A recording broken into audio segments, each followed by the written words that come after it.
Hello, and welcome to this acrylic paint making tutorial. Here are things you're going to need. For safety purposes, you're going to need gloves, goggles, and a mask that's a respirator. You will also need a glass palette to put your pigment on, or paint when you're done, and brown paper to cover your work surface, in case there are any spills. You will also need, for this paint making adventure, you will need saran wrap, paper towels, cups to store your paint in, dispersing fluid if your pigment is hydrophobic or doesn't like water, gloss medium or acrylic 65, modeling paste or thickener solution, a cup of clean water, a cup for brushes, and a cup for mixing your paint.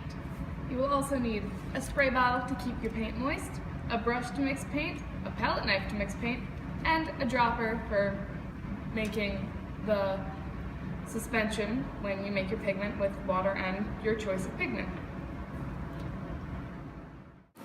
Using a palette knife, scoop the pigment into your mixing jar.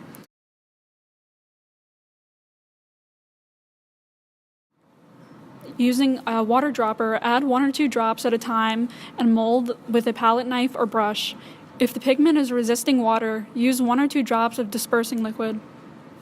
Continue molding the pigment in the jar or cup until the mixture becomes liquidy. Next, add gel medium or acrylic 65 at a 1:1 ratio. If the paint is too liquidy, feel free to add thickener or molding paste. Molding paste tends to make the paint a little more white, so if it gets chalky, add more pigment to the mix.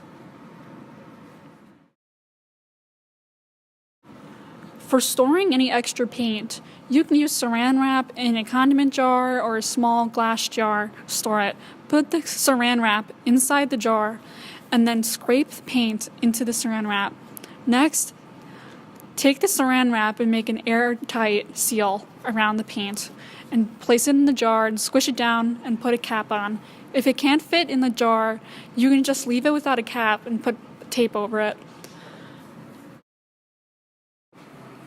Acrylic can be used on various surfaces. You can use acrylic as an underpainting for oil paintings.